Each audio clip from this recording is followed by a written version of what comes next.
Okay, so this is going to be a great show today, Jens. We have one of our best friends in the industry by far. He's worked with us on a million things. We always go to Genghis Cohen together, Cantors. Those people in LA know those places. Yeah, so let's just do this, man. This is going to be amazing. People really should check this out. Bruce, how you doing, man? Yep. Very good. Friend of Zacuto here. Good to see you, mate. So today, let's talk about Rachel. I always forget about her. Yeah, no, you didn't forget this time. That's yeah, good. really. Hey, Rachel, how's it going? Social media marketing director. Hi, everybody. Welcome. Thank you to the couple of people who've already got a couple questions up here. This is a Q&A, so we are relying on your questions. So if you've got anything you want to know about any of the films we're talking about or about working in the industry in general, type them in the chat. I will read them off to Bruce.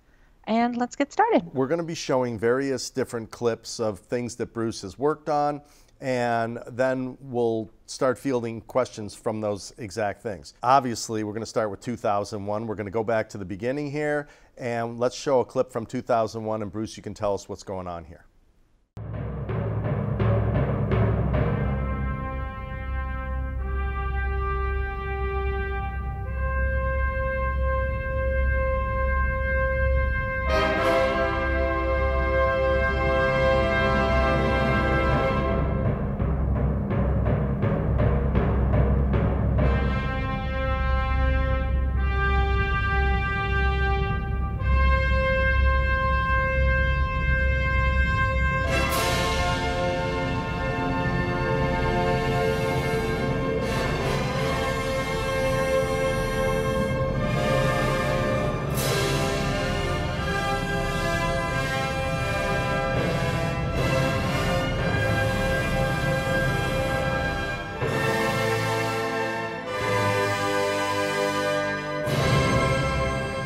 Man, I still get goosebumps when I watch that. It's still like the best effects that I've seen. I mean, still to this day, it still looks so amazing.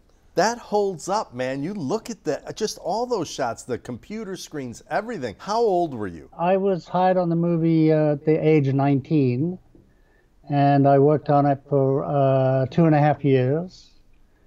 And it was basically my film school. So it's great to have an experience like that, a learning experience, and then having a screen credit at the end of it. So, yeah, pretty lucky.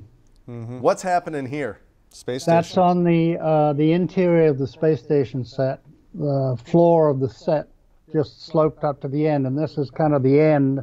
Okay, this is amazing. My God, how do you even build something like that? Well, that was built Vickers aircraft, so it was built by an aviation company, and as you can see, it's a Ferris wheel, but what you don't really see there until you take a closer look is for each one of those screens for the readouts, there's a 16mm projector that's also going around in circles as the set travels around. But back then, you had really thick CRTs and a different aspect ratio than you probably wanted to use, right? So you had to rear screen film the footage, the content first, and then a rear screen projected onto like a ground glass type frosted glass? Yeah, yes, it was on back projection material. But photographing a television screen back in those days was really a problem. Well, and they look like crap too. That was the other thing. The film looks beautiful. Yeah. Oh my God, look at, you're painting with light. Oh, wow. Can you maybe list some of the things for our audience of the things that you did for the film? Well, the first year and a half was, actually the first year was spent doing readouts, and there was specific readouts that we had in the film, but there were also a bunch of junk readouts. Because there were so many screens, we had to come up with an enormous amount of material, because the takes were very long.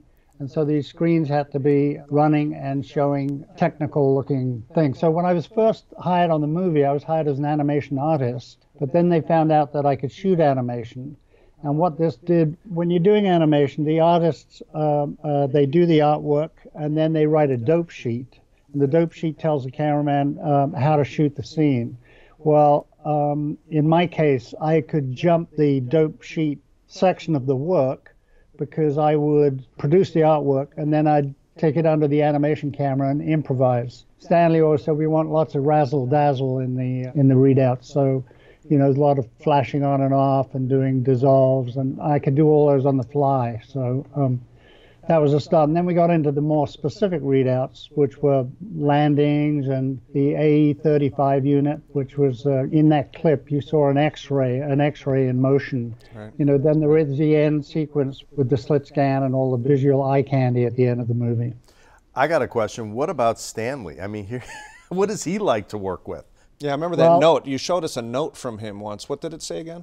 Well, there was a note to me personally, which was it said, "You cowardly bastards ran away from the from facing the music last night. You know, I'll be expecting to hear from you in the morning." Wow. And then there was another one threatening to when they were making a sequel, he was very unhappy about that. Stanley was, you know, I had the experience for 2.5 years of having to sit in a room with him and defend my work. In the daily session, and he used to sit there. It was like a theater, but he would sit in front in a separate chair, and he would have this thing called a beer mug, and what it was a Selson motor that controlled the focus of the projector. So he was tired of like yelling up to the booth, "Run through focus," you know. So he would be able to sit there and you know, refocus the image himself. He was a very sweet human being. He was very nice to me. But, you know, when it came to his movies, he was totally ruthless. There were times, I remember a call I got once. I'd been sick for a couple of days, and he threatened to get an ambulance to my house and have me come in and shoot animation off a gurney. So, wow. It was my first feature film, so I thought all movies were like this, you know. But wait, they all are, aren't they? Not exactly. I love this scene. So great.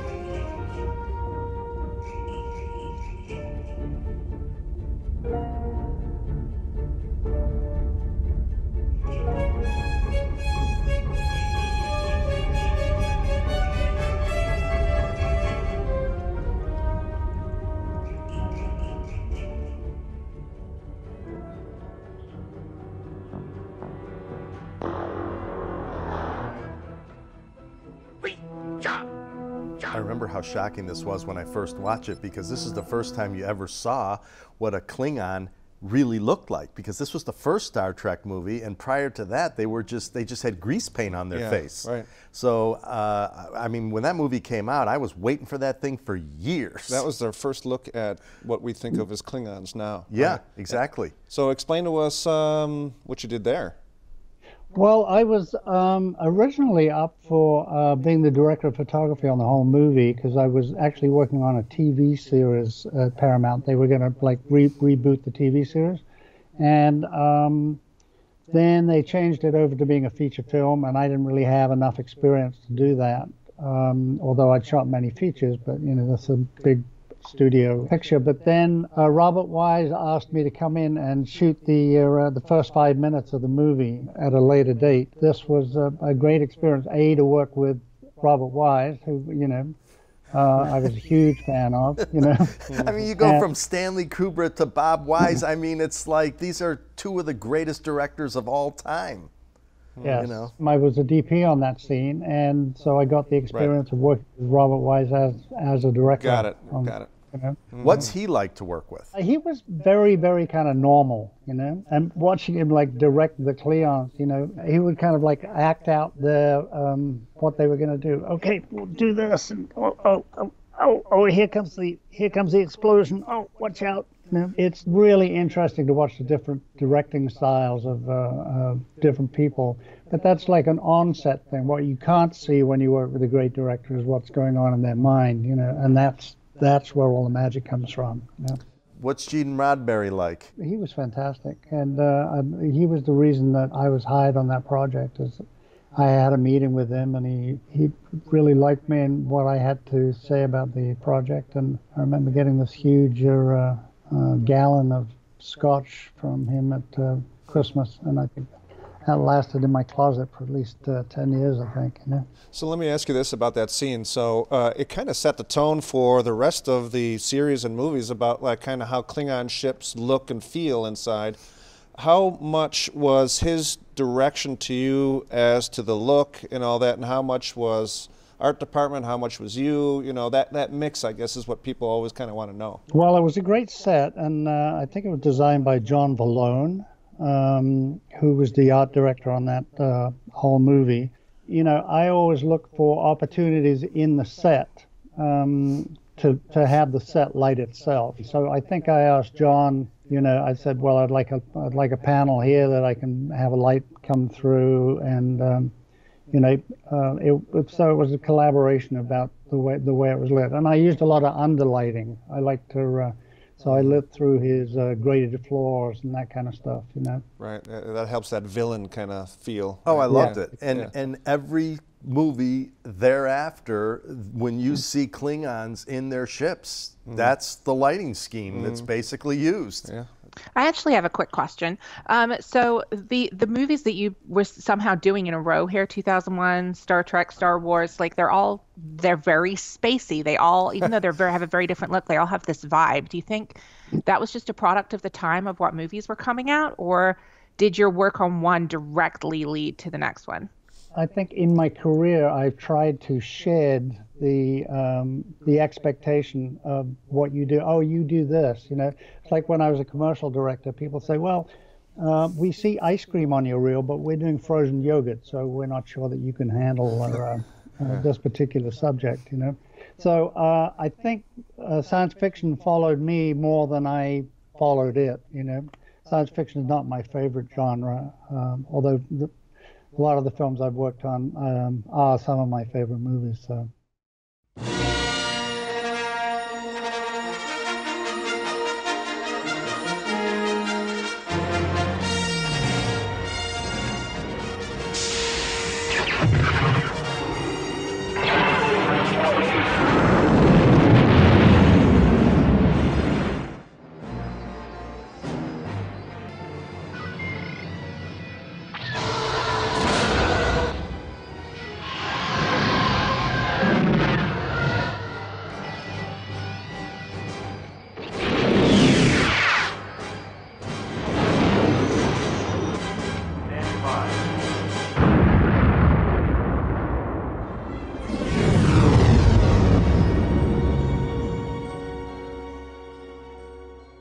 I know that Jens walks around and always says, oh, his claim to fame is he blew up the Death Star. No, let me explain that. So how I met Bruce at NAB is we got chatting about the screening we were doing there.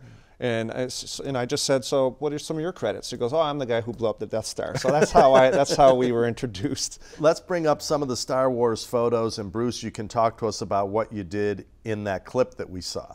Okay, well, this shot that you're looking at right now is a Death Star explosion. I'm not sure if it's the actual one that ended up in the picture, but one of the remarkable things is you can see the grip in the foreground, and our entire fire control was in his hand there, which was like a portable fire extinguisher.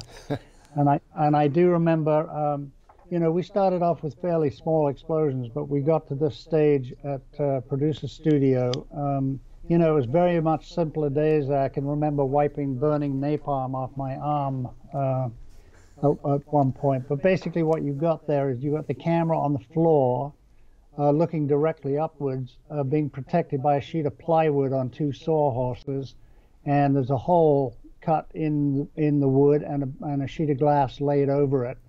And the explosion's being set off directly over the lens, which is what gives it its zero-G look.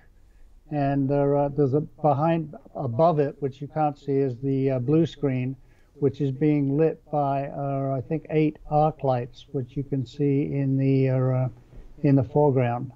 Now we don't see arcs on set very much anymore, but it's very, very powerful light and very steady. You know, it was direct current, so you could shoot at high speed without it flickering at all. People need to know that an arc light actually has a fire going on in there. It's like a welding torch or something. It is. So a lot of these things are done digitally these days, but so I just wanted to clarify for people, because you've explained this to me before, the zero-G thing is you have to kind of look up at it because you need the thing to spread out evenly. If we were to shoot at it looking horizontally, the sparks would fall down to the side. It wouldn't look like an even explosion. It would look like a mushroom cloud, you know. All right, let's talk about when the that sonic wave, I'm going to call it, but Oh, it's that, I know you hate that controversy of the ring, the donut, or whatever we call it. Well, I worked on a movie called Star Wars, and later on this movie was renamed as Episode 4. And at that point, George had decided to do a lot of CG animation in it. You know, he hadn't had time or money or the technology at the time to be able to do it. And one of the things that they did was they put this ring around my explosion, which are, yes, was a little offensive. But now the Alderaan explosion, was that your work as well?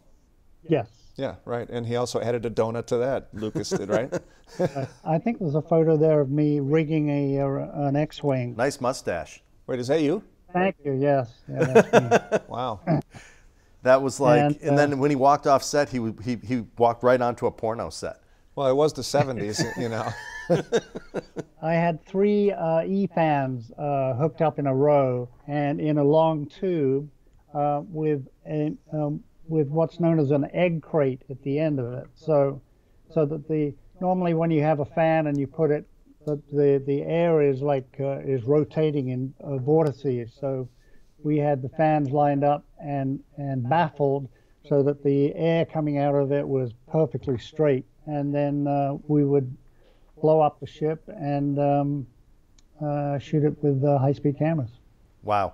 Now, one thing we need to say is that, you know, nowadays we have 9 million BTS photos, videos, everything. But when you go back to the 70s, 80s, we don't even have that many BTS images. And I know that's something that you and I talk about a lot, Bruce. Right. Is that there's, you know, it was film. You had to have a guy with a camera. It wasn't like you whip out your phone and you go bam. Well, most films even back then had a production still camera guy, but that was more for the live action stuff, not necessarily the FX crew, right? Yes, and it was mostly pictures of the stars or the director working with the stars, you know. But yeah, BTS wasn't a thing. Now, if you shoot something, you have to be seen shooting that something as well as just shooting it. Production office I have many a question times. here, guys. From Brian, who says that Star Wars is a film known to have created not only a dedicated effects department, but also techniques never attempted before. Any particular effect or shot that you developed yourself that we can see in the film? Well, the zero-G explosion was probably my biggest contribution to it. The motion control that was being developed for the film is probably the signature visual effect of Star Wars and its contribution to visual effects. But you know, it was very difficult to develop this system. And when George came back from England, he was very unsatisfied because they hadn't shot a frame of the visual effects yet. So in desperation, I was called up again. I'd seen George at the beginning of the movie to talk about the visual effects generally for the movie. But so he came back, and he wanted me to shoot puppeteers in black velvet suits and black rods, and he wanted to fly these ships in front of the lens and do puppetry just to you know, get very fast work. But of course that didn't work out. So I then became this pyrotechnic unit and shot a lot of explosions for the movie. What's George like to work with? George was great. He was, you know, very into making his own movie. He invented a technique for the visual effects that I'd never seen before, which is called a rip-o-matic. And basically he got footage from Tora, Tora, Tora and Dam Busters and these World War II movies, and he cut his dogfight sequence out of footage from those. So he knew that he needed 17 frames of a ship going left to right and taking a dive. You can't shoot extra footage while you're doing visual effects. You've got to know exactly what you want. So he was very, very organized, and I like that.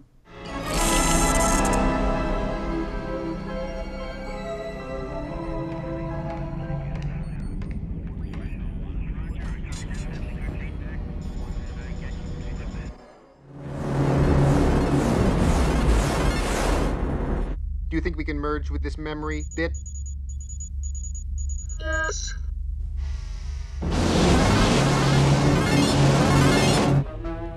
Uh-oh, we've got company. I recognize her.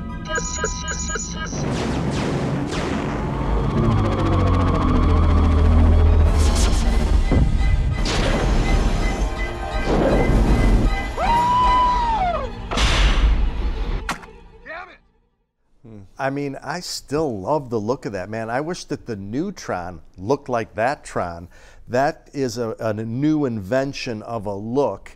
I haven't seen anything like that before. When people talk about Blade Runner, that was a new invention of a look. Bruce, that is a really cool movie. I loved that movie when it came out. I watched it. I was like, wow. It was like watching Planet of the Apes for me. It was brand new. This was all shot in black, and that was one of the contributions I made to the movie. Was originally they wanted to do this as a process that was shot in a white limbo, and the problem with the white limbo is you have to light up all the areas that you're not even going to see or that you don't need. By shooting it in black, if there was an area at the top of the frame, you didn't have to light it because all you needed to do was light the actual characters and where they were. So this is one of the sets that was actually in live action. And what you can see there is I'm holding up a cell. In other words, every frame of film that I shot, they blew up onto, like a 14-inch Zacutolive negative like this, and then with negative and positive matting and putting them on the animation stand with diffusion filters and colored gels. That's how the cyberspace scenes were done. So it's old school. Yeah, it's very much old school. But the biggest challenge in the movie was making the live action, and then the live action in the cyber world, and the actual first CG animation to all kind of blend. But you can see in that picture, you can see these very fine lines on some of the suits. And that was one of the biggest problems, that every frame of the film that I shot had to be sharp. It had to have infinite depth of field. It had to be shot with a very, very narrow shutter angle, because if those lines went into motion blur, they disappeared off the Zacutolive negative. So we were kind of welding with light. We had massive amounts of light, and Burbank Water and Power called the studio twice to say they were going to shut us down if we didn't back off a little bit. So it was hot on that set. It was very hot and black. Question here from Moses Wilson, who says, when you're in the process of shooting a film, do you actually have a sense of how sophisticated VFX is meshing with the script? It seems like it's such a separate experience in space that it could be hard to do. Well, I think that's the director's job on a movie like this, is that they have to turn the script into the visuals, and that's usually done in a storyboard sequence. So when you are doing the effects, you pretty much know what you're doing, and then it becomes much more of a mechanical process. But I see lots of movies. I remember when the second Jurassic Park came out, they said, oh, well, we don't want the story to get in the way of the visual effects. And I thought, oh my God, what have we come to? So, it defeats the purpose. Yeah. When you watch the dailies, you don't really see the effect meshed with it at that time, and there's that disconnect, is what I got out of his question. But beforehand, you've probably done tests with live action and combined them so the director has an idea of what it would look like and can visualize that when watching dailies, right? Yeah, well, Steve Lisberger was, he came from animation, so it was always going to be like an animation movie. So he was very familiar with the technique and how this was going to get done.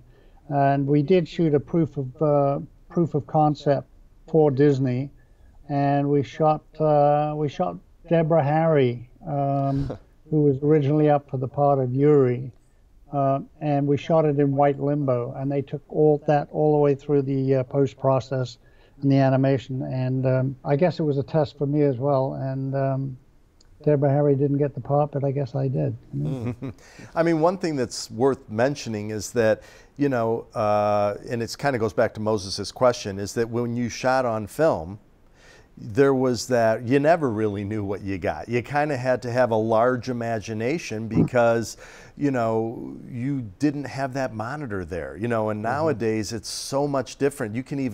You probably could do matting and whatnot and drop it in just for the monitor, to see it and then take it away and shoot it raw. The only people that really saw the image before the dailies, well, actually the only person was the operator.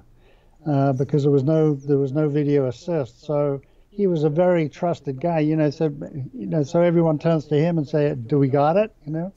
And now, everybody's looking at screen. Everybody's got some kind of criticism of what we got. It was always a miracle to me when this stuff came out in the lab, and oh wow, we got an image on the film. It's amazing.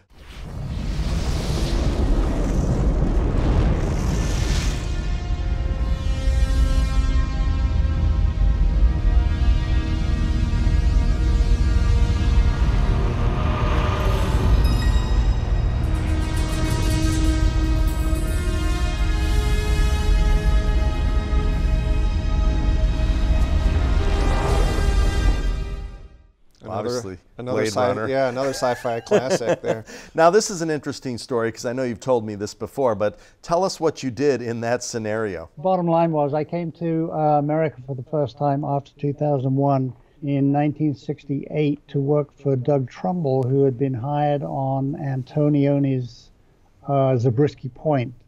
And the scene at the end of the movie where the whole world blows up, we went out to the desert and we shot high-speed footage of thousands of pounds of napalm being let off in these giant crucibles.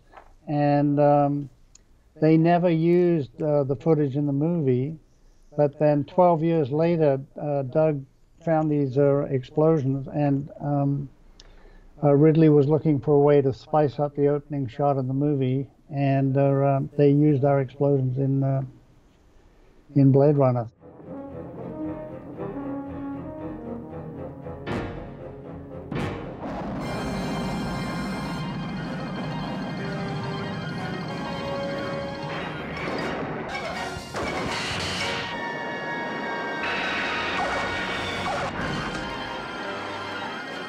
Okay, that's another classic. Tell us about what you did there, Bruce. Well, I had a very strange request from the directors on that movie to make the visual effects look really cheesy, and I think we did a pretty good job of it. Except I think I would have liked to have seen the wires on some of the flying shots, holding up the airplane, but I missed an opportunity because I actually hung the model upside down so the wires were underneath the airplane, and then he switched the camera over as well. So you're never looking for wires underneath an object, only holding them up. So the runway was about 60 feet long, and then we had like a background skylight of the Chicago airport, rigged up little Christmas tree lights behind it. And then to make it look like it was big, instead of lighting it generally, I put all these little pools of light so it looked like they were going in and out of their landing lights. So, that airplane was a little under 6 feet long, Good size. Yeah, big. Yeah. Well, with miniatures, the bigger the miniature, the better. That's the rule of thumb, What are we doing out here in this godforsaken road? Everyone's over there! I've never missed a plane yet.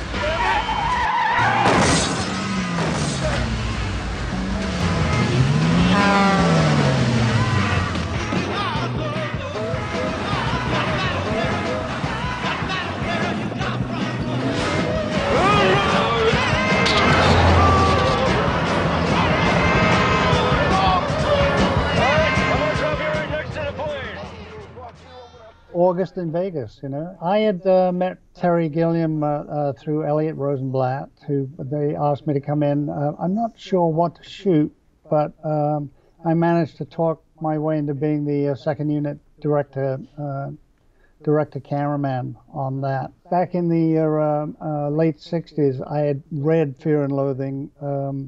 It was a book that was in Peter Fonda's office, and it was kind of required reading by the counterculture back in those days. The cars were characters in the book. The red shark and the gray whale. One of the problems shooting that action scene is action usually plays better on longer lenses. And Terry, with really the longest lens that you could use in the movie was a 32. So everything had to be shot on wide lenses. So it meant that the action had to be much closer to the camera than normally when he's shooting an action sequence. It was a lot of fun.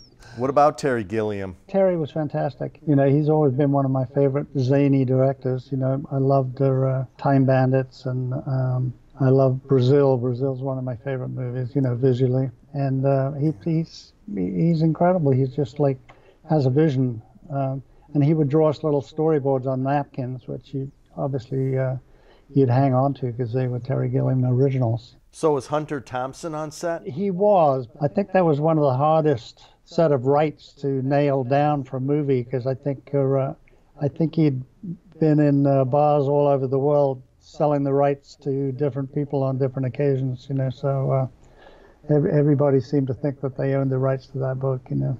All right, Bruce, this was so awesome. Thanks for doing this show, man, and we'll be talking real soon. Sounds great. Cheers. Cheers.